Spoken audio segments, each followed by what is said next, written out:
주께서 말씀해 주시니 소식을 공포하는 여자들은 큰 무리라. 여러 군대의 왕들이 도망하고 도망하니 집에 있던 여자들도 탈취물을 나누는도다. 그의 명령을 땅에 보내시니 그의 말씀이 속히 달리는도다.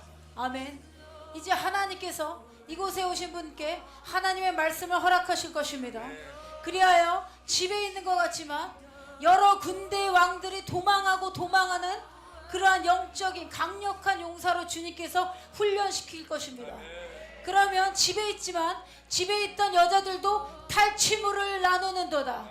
하나님에게 이제 이런 영적 전쟁에 대가 지불한 것에 대한 탈취물을 줄 것이다. 또한 주님께서 전쟁에 싸우는 법을 알게 하실 것입니다. 시편 144편 1편 나의 반석이신 여호와여 여호와를 찬송하리로다. 그가 내 손을 가르쳐 싸우게 하시며 손가락을 가르쳐 전쟁하게 하시는도다. 그래서 집에서 예배하고 찬송하는데 이제 앞으로 다음 세대를 위해서 앞으로 내가 어떤 부르심을 가야 되는지 주님께서 영적 전쟁하는 손을 가르쳐서 싸우는 법을 알려주실 것입니다. 또한 주님이 스가랴서 9장 13절 14절 내가 유다를 단기날로 삼고 에브라임을 끼운 나살로 삼았으니 시온아 내가 내 자식들을 일으켜 헬라 자식들을 치게 하며 너를 용사의 칼과 같게 하리라. 주님이 용사의 칼처럼 여러 종류의 칼과 활을 허락하실 것입니다.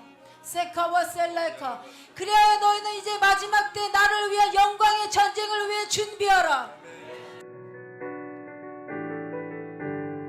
5월 집회는 이렇게 하길 원합니다. 마지막 때 부름받은 여성들을 부흥의 영서로 준비시키는 집회가 되길 원해요. 그런 분들을 이제 세워드리길 원하는데 5월 4일, 5월 5일, 5월 6일 이렇게 3일 할 건데요.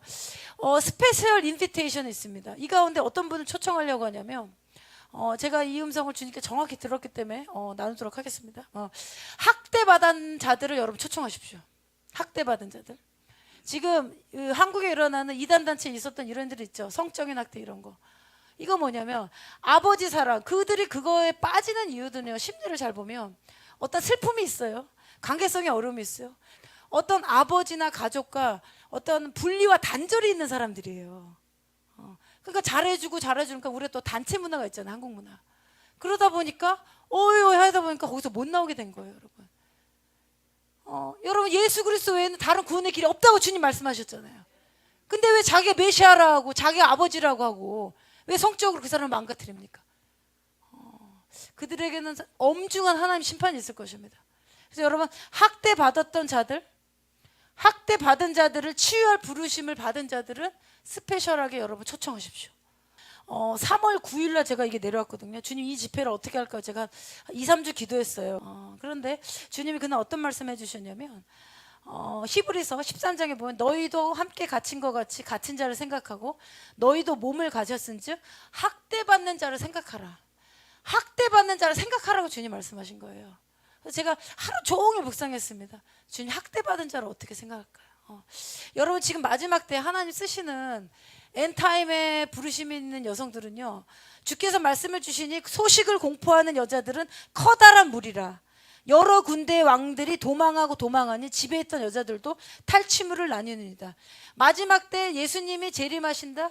하나님의 그 구원의 계획을 선포하는 거대한 무리가 일어날 것이다. 하나님이 여성이라는 그 여성들한테 희생적인 아가페적인 사랑을 하나님 주셨는데 이 마귀는 무엇을 하냐면 이것을 왜곡시켜서 망가뜨리고 불륜을 하게 하고 이기적으로 만들고 육신적 사랑으로 본질을 바꿔버린다. 주님 그 말씀하셨어요. 그리고 어떤 이단에 빠졌다가 학대 경험이 있던 자들 여러분 주변에 있으면 그들 초청하십시오.